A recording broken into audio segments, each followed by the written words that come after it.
Harvard professor and astrophysicist Avi Loeb joins me. Nice to see you, sir. Where is this from, if it's not from our solar system? Well, it's from somewhere else in the Milky Way galaxy. We live in a galaxy of 100 billion stars, and who knows where it came from? We don't know how long was the journey. Well, we didn't spot it until July. I act like I was out there spotting it, but it wasn't spotted until July. So is it because we weren't paying attention, because it's at 137,000 miles per hour or some ridiculously fast speed? Why did we just learn about it?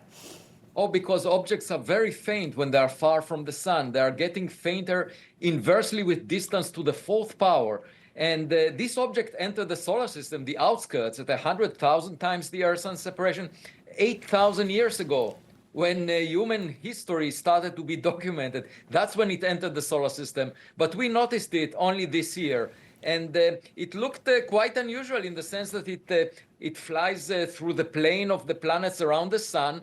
And it also has an anti-tail. Unlike the cometary tails that we are used to, there is a jet pointed towards the sun. We saw it from the start. We see it right now. And the question is, why is this jet going out to about 1 million kilometers in the direction of the sun?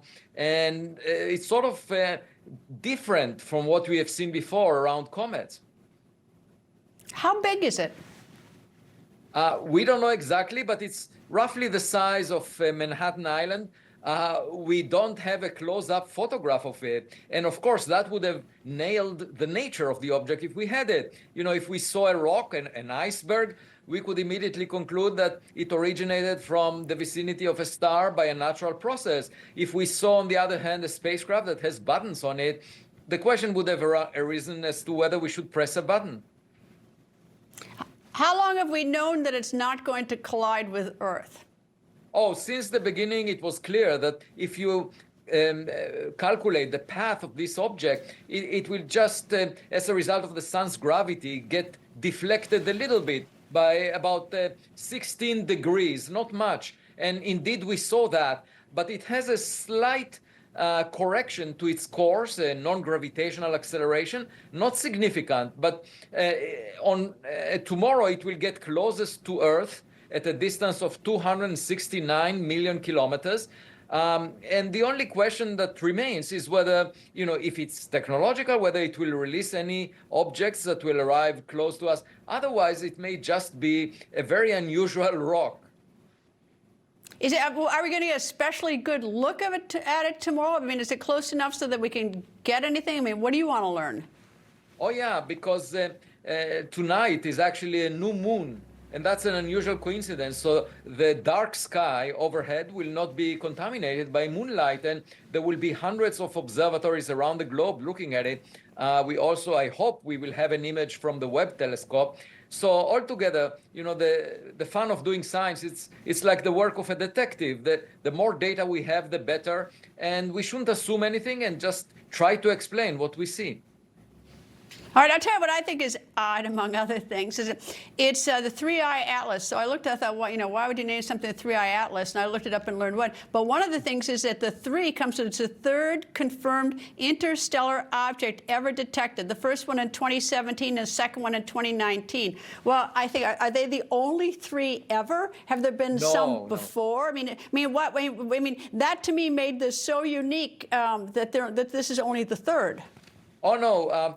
These three were observed over the past 8 years just because we built telescopes that survey the sky and can find them, because the US Congress tasked NASA to find 90% of all objects bigger than a football field. So then they built these survey telescopes and suddenly saw objects moving very fast. That's all. Obviously, over the history of the solar system, the Earth, there were billions of those.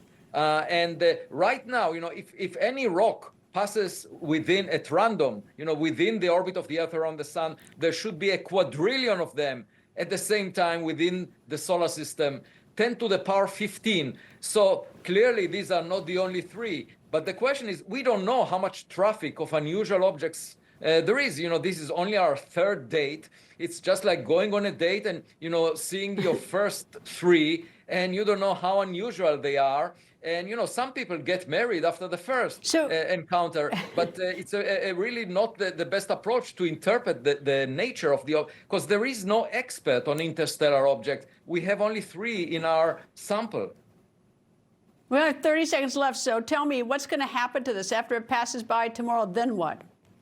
Then it will come closest to Jupiter on March 16, 2026. And it arrives exactly at the distance from Jupiter where Jupiter's gravity dominates over the sun's gravity. So an interesting question is, did it target Jupiter to deploy some kind of a device there? Or maybe it's just a chance coincidence. And let's just wait and see. Professor Avi Loeb, thank you as always. People think news just happens. It doesn't. It happens because there's someone there to capture the moment, to explain it and share it. That's my job. I go where news breaks and give you the facts. Join me for The Record on Newsmax.